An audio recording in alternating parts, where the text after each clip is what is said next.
네, 지난 4.7 재보궐선거는 거대 양당 모두에게 큰 과제를 남겼습니다. 민주당 지도부는 선거 참패에 대한 책임을 지고 총사퇴를 했고 국민의힘은 부산시장직 인수위 역할을 수행할 부산미래혁신위원회를 또 출범시켰습니다.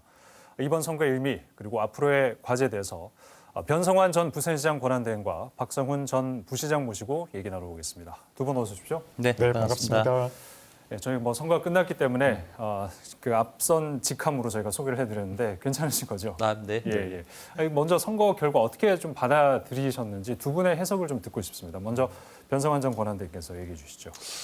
네, 집권 여당이 저희 민주당으로서는 참 뼈아픈 그런 선거 결과입니다.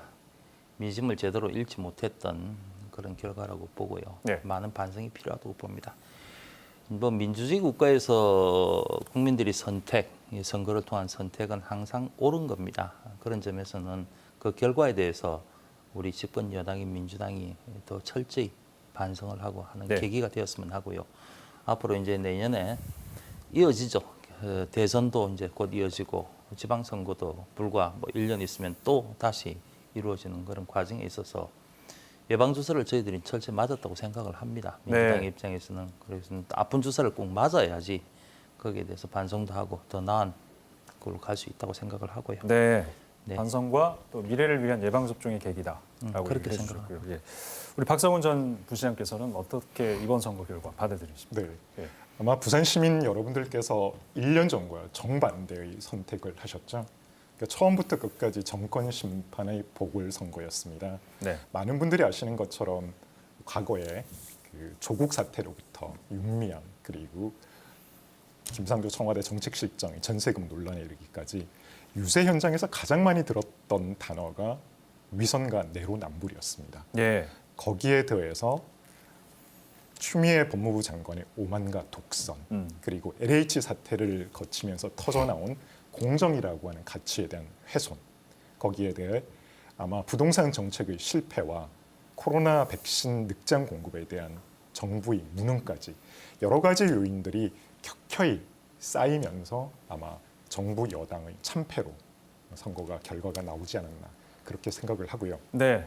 제가 드리고 싶은 또 하나의 의미는 그동안 우리 국민의힘의 전통적인 지지층이었던 60대 이상을 떠나서 저희 20, 30대가 예. 새로운 스윙 보트로서 국민의힘을 지원하기 시작했다. 네. 그런 측면을 말씀드리고 싶습니다. 그 부분을 굉장히 고무적으로 보시는 거죠. 네, 그렇죠. 굉장히 예. 고무적인 현상이고요. 네. 이러한 20, 30대가 계속적으로 내년 대선에서도 국민의힘을 지원하기 위해서는 아마 국민의힘 내부적으로 뼈를 깎는 그리고 변화와 혁신의 노력들이 계속해서 이어져야 된다고 저는 생각을 합니다. 네, 선거로 이제 승패는 나뉘게 됐지만 진영을 떠나서요. 부산시는 지금 굉장히 위기에 놓여 있는 상황인데 1년 3개월 임기 동안 이 시정을 잘 이끌기 위해서 가장 주목해야 될 부분이 협치라고 지금 얘기가 나오고 있습니다.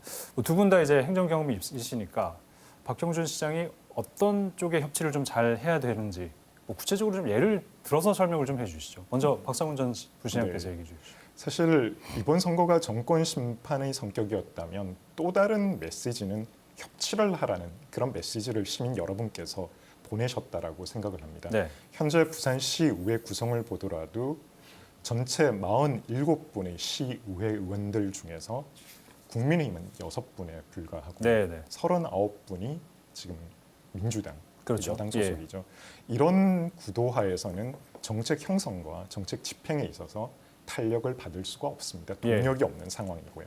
결과적으로 국민들, 특히 시민의 피부에 와닿을 수 있는, 체감할 수 있는 정책을 중심으로 해서 네. 정책을 협치해 나가는 노력이 필요하고요. 예.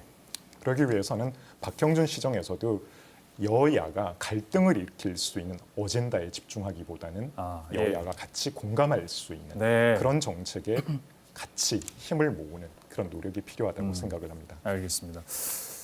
변성환 전 권한대행께서는 어떻게 보십니까? 어떤 부분에 협치에 집중을 해야 된다라고 생각하십니까? 예. 저도 공감을 합니다. 그 부분에서는 방금 우리 전임 경제부시장 얘기하셨듯이 예. 시의회가 47명 중에 39명이 예. 더불어민주당 의원입니다. 지금 집권 여당이 민주당 의원 중심으로 되어 있는 거죠. 그런데 시정을 움직이는 축은 항상 이제 시청과 시의회 두 개가 양재 바퀴로 제대로 조화롭게 움직여야지 한 방향으로 마차가 가는 거죠. 네. 시가 갈 수가 있는 그런 상황인데 이게 저는 그래 생각합니다. 이게 시의회 협조를 얻지를 않으면은 시정이 돌아가실 수가 없습니다. 그런 네. 구조가 되어 있는 거죠. 그래서 새로운 신임 시장의 이런 능력, 이런 협치를 이끌어낼 수 있는 그런 가늠자가 될 수 있는 첫 무대라고 생각을 합니다. 이건 뭐 시장, 뭐 시민들이 잘 지켜볼 겁니다. 그 더불어서 민주당의 입장에서는 다수인 민주당 시의회 의원들의 입장에서는 반대를 위한 반대만 또 해서는 안 되는 그렇죠. 겁니다. 예. 부산과 부산 시민을 위한 어떻게 하는 것이 합리적인 방향인지 서로 잘 협치를 하고 있는 그런 과정이 돼야 된다고 보고 그런 부분에 있어서는 아마 우리 시민들이 예. 눈을 똑바로 뜨고 지켜보지 않을까 생각이 되고요. 뭐 시장님이 뭐 새로운 시장이 그런 부분에 대해서 역할을 잘 해야 되리라고 봅니다. 네. 부산 시정 이제 그 앞서 경험이 있으시니까 네. 지금 박형준 시장이 가장 중점적으로 다뤄야 할 첫 번째 과제 뭐라고 좀 얘기를 하고 싶습니까? 그거는 저는 이렇게 생각합니다. 지금 과제는 다 나와 있어요. 예. 현재 제일 시급한 과제라든지 코로나 방역에 대한 문제라든지 예, 예. 민생 대천 문제라든지 그리고 올해 안에 해야 될 우리 부산시의 100년 대계를 위한 가덕 공항의 문제. 네. 엑스포도 굉장히 중요한 과제죠, 올해. 그리고 경부선 철도 지하라든지 핵심적인 부산 사업을 내년 국비에 또 반영하는 그런 문제들이 나와 있습니다. 예.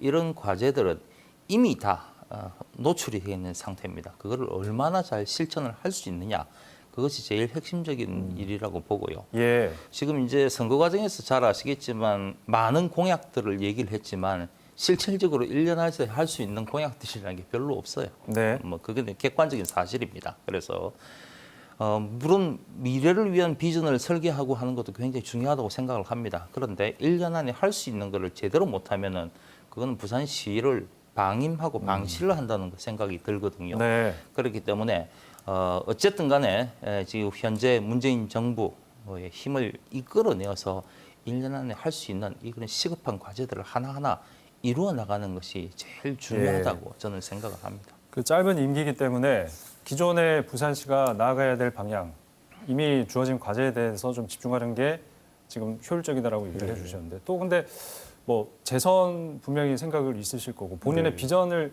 실현해 나가는 과정도 좀 필요하지 않겠습니까? 네. 예. 결국은 이제 첫 번째는 저는 이제 통합을 먼저 내세울 필요가 통합, 있다고 예. 보고요. 선거 과정에서 갈라져 있는 여야를 하나로 아우를 수 있는 그런 어젠다 이슈를 제시를 하는 것은 저는 바람직하다고 생각을 합니다. 예. 두 번째는 결국 부산 시민들이 먹고 사는 문제죠.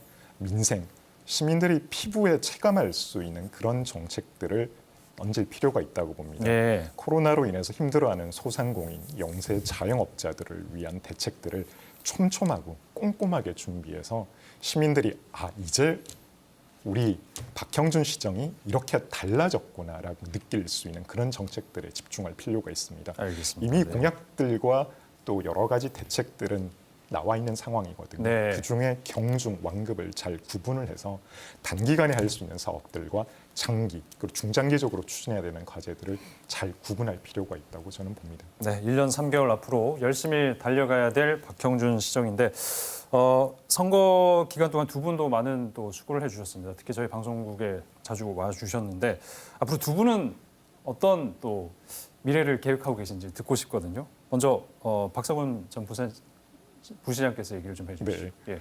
우선 그 경선 과정에서 부족한 저를 지원하고 응원해 주신 부산 시민 여러분께 감사의 말씀을 드립니다. 이번에 인수위 성격의 부산 미래혁신위원회가 설치가 되고 예. 저도 거기에 참여를 해서 부산의 미래 발전을 위한 밑그림을 그리고 정책적 조언을 하는 역할을 하고 있습니다. 사실 앞으로 부산의 미래 발전을 위해서 제가 어떠한 역할을 하고 또 어떠한 일을 할 수 있을지 끊임없이 고민을 하고 그 고민의 결과를 바탕으로 해서 공부하고 더 준비해 나가도록 하겠습니다. 알겠습니다. 네, 변성환 전 권한대행께서도 말씀해 주시죠. 네, 뭐 부산은 이제 제 남은 이제 인생 2막의 3터죠. 3터이기 때문에 여기 뭐 이사도 다 왔고 이미 있으면서 많은 사람들을 좀 만나려고 합니다. 네. 만나고 부산의 과연 바람직한 미래가 어떤 모습인지 이 얘기도 많이 듣고 그런 과정에서 시정을 물론 시장의 역할을 하면서 운영은 해봤지만 또 밖에서 듣는 거하고 많이 차이점이 있더라고요. 예. 그래서 많은 분들의 얘기를 들으면서 부산의 발전을 위해서 보다 제가 어떤 역할을 할 수 있을지 깊이 고민을 해보려고 합니다. 네, 부산의 발전을 위해서 힘써 주실 두 분의 모습 아마 많은 분들이 기대를 하실 것 같습니다. 저희도 또 기회가 된다면 앞으로 종종 두 분과 함께하는 시간 마련하도록 하겠습니다. 지금까지 변성환 전 부산시장 권한대행, 박성훈 전 부시장이었습니다. 말씀 고맙습니다. 감사합니다. 고맙습니다.